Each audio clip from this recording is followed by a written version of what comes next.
What's going on, y'all? Another summonersglory. What's going on, y'all?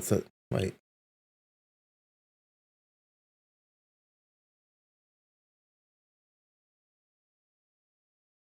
We good now. We good now. What's up, y'all? Papa Tez here with another summonersglory video, and today I want to talk about one of the stopping gates that you'll probably see, especially if you're playing on a new account, is the big fiery dragon. So let's get into it and talk about how to beat him.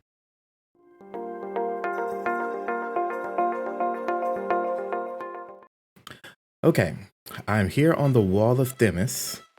Hopefully I'm saying that right. I'm hoping I'm saying it right. But basically we're at story 7.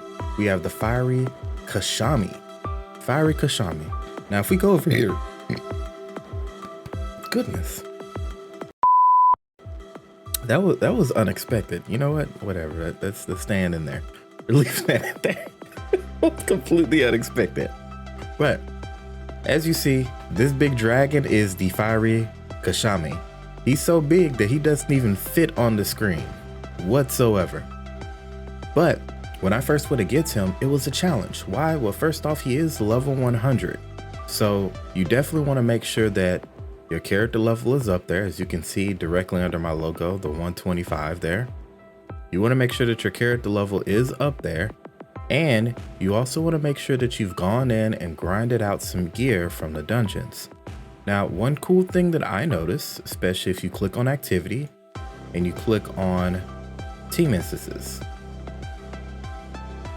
Now, I'm not in the Crystal Forge dungeon just yet. And neither am I in Ghost Vault just yet.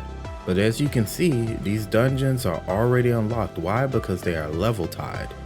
They used to be tied to the story, but now they just went ahead and let them be unlocked to where they're level tied. We might see a change in it in the future, but hey, that's okay for now. So Witch Swamp is the first one, which is, if you see my previous video, we were talking about grinding out and getting a good set of gear. Well, one thing I did notice, again, if you look, when the stars go up, everything else goes up too.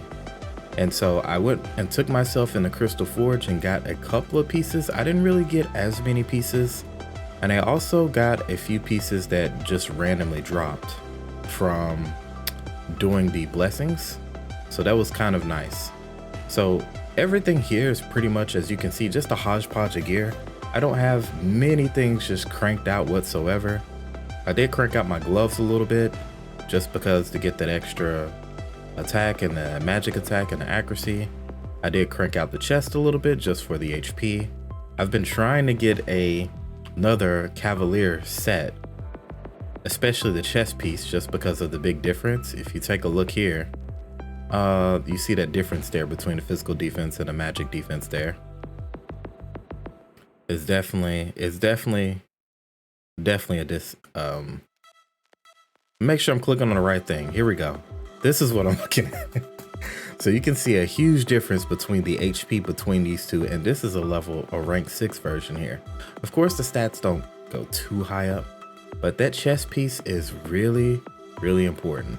And I kind of noticed that because as I noticed the level requirement, I'm like, okay, you know what? I got to get myself into this gear. Now, for me, I chose the Cavalier Curious set just because of the 6. The character physical attack and magic attack, 40% of that goes over to your phantoms.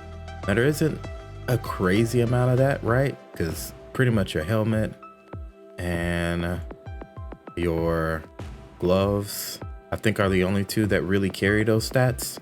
But just getting that little bit added on to my phantom seemed somewhat reliable, something that kind of worked a little decently. Of course, again, if you need to land the debuffs and stuff like that, then of course you want to go with the Tide set, which is here. I'm sorry, the Eagle Owl Boot set. So if you want to make sure that your character lands those debuffs, and same thing as having that resistance to hopefully block anything that's incoming on your main character, which is pretty nice. And here I'm also going with the Bloodthirsty Axe. Why? Because I want to make sure that that bleed comes out there and lands. Just want to make sure that that bleed comes out there and lands. So this one is also defensive based, which is kind of cool. Which means that he definitely does smack a little bit. Your main character does smack. So that's something I just saw. I didn't really notice that before. Defensive based, that's pretty cool. So you can also do your main character on multiple stats. So looking good there. All right.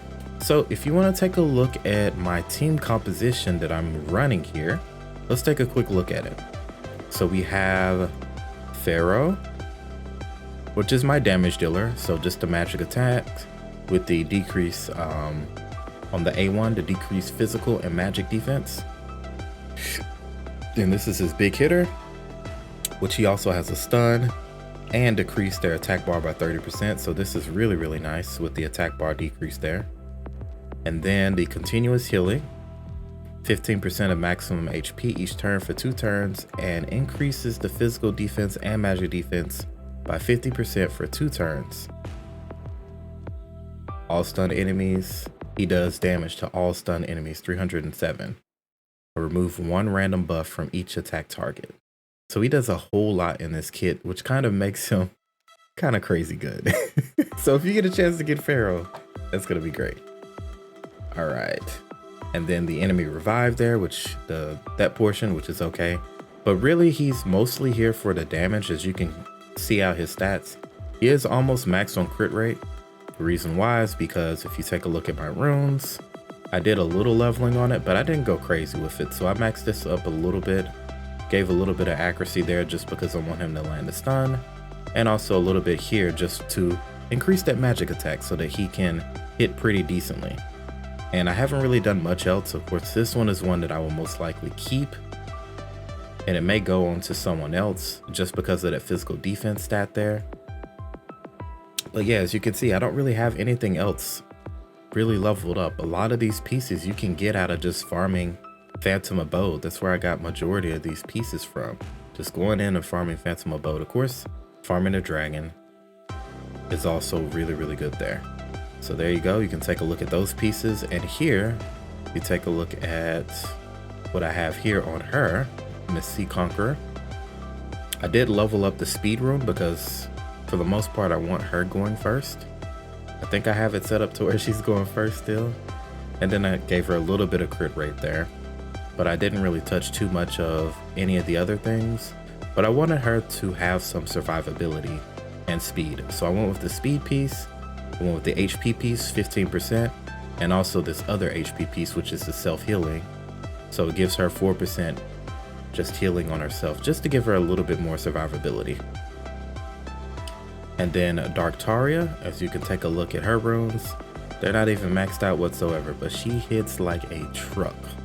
She hits like a truck, and I'll show her skills in a second. Let's go ahead and look at finally Black Swan here, who I kind of focused on defense. She does have some resistance here, and she also has the healing portion and a little bit of HP. So for the most part, just kind of surviving for her more than anything, is I want her to survive. So if we go back and look at details, we'll go to Sea Conqueror. She brings a 50% decrease magic and physical defense for 1 turn on her A1, which is great. And she also brings a hard-hitting skill here. And she also puts in the reduce healing effects on all enemies by 100% for 2 turns, which is really, really important, especially when it comes here to this dragon. And then you'll also notice again, she has another 75% chance to do the 50% magic and physical defense decrease there. That can't be resisted, which is great. But she also increases the damage of all allies by 50% for 2 turns. It makes them smack for sure. And she also has the passive where she can get a new turn, which is really great, especially for keeping those skill cooldowns low. It's really, really good on her. So fantastic. Darktaria, she just has an A1 that attacks, 30% chance to attack again. Now, to me, this is one part that works really, really well, especially with this team comp, because she can kind of function a little bit as a healer. So she steals enemy HP equal to 20% of the damage that she does, and it's redistributed to all allies. And 80% chance, which starts off at 75% chance of the decreased defense. So that's just making sure that things are covered. That's pretty much it. All that's doing is just making sure things are covered. And then here on our A2, same thing. Steals enemy HP equal to 20% of the damage done. HP is restored to all allies, and there's an 80% chance of that magic defense there. I didn't look at the same skill twice, did I? I did. This one, where 220 damage and steals the enemy HP equal to 20% of the damage done, redistribute to all allies, and she has a stun. But really in particular for this fight, what we're looking at is, of course, that decrease physical and magic defense so that we hit harder. These hard hitting skills here overall. We're looking at this skill here, which has the healing effect reduction, which is really important for this boss. And then these two kind of function as backup heals. And then if you take a look at Black Swan, where she has the reduction of the attack bar, if they're under a chaos debuff, she puts chaos out there and reduces the duration of enemy buffs by 1 turn. But I'm not too worried about that.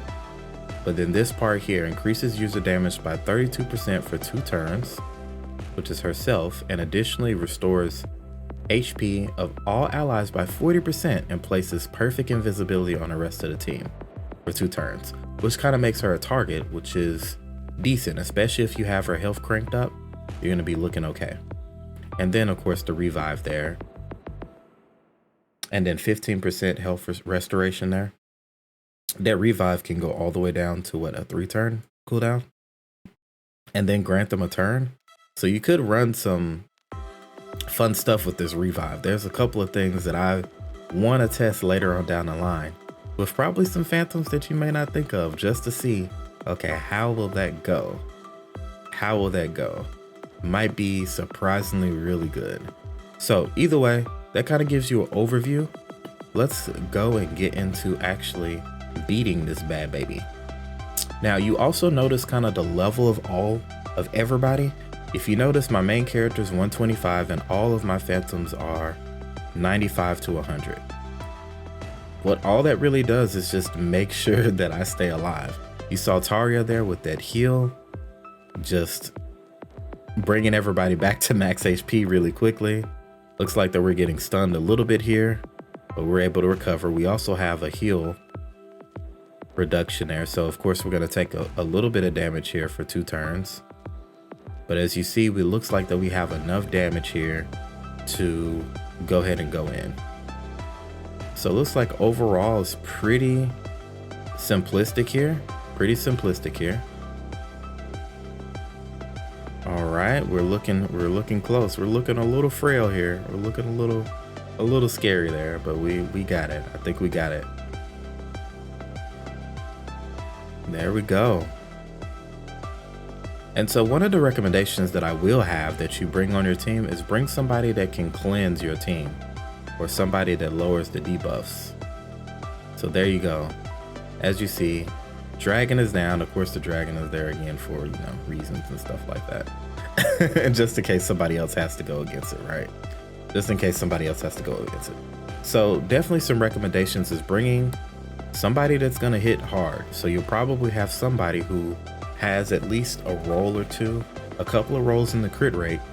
And I recommend putting in those crit rate pieces so that that person can hit as hard as possible, preferably. And making sure that you get those, whatever their damage is based off of, make sure that they're good to go. Make sure that they have things cranked out, those stats cranked out just a little bit. As you saw, my gear wasn't crazy. None of the things I had on my phantoms were crazy, but I just had just enough to do what I need to do. So just wanted to show that to you all. If anybody is struggling with dragon, it's pretty simple to get through. You will have maybe a little bit of some things to kind of go through, especially the struggle with making sure you have enough soul power. But we'll talk about soul power in another video. All right, I hope you all have a fantastic day, and we'll talk to you next time. Peace.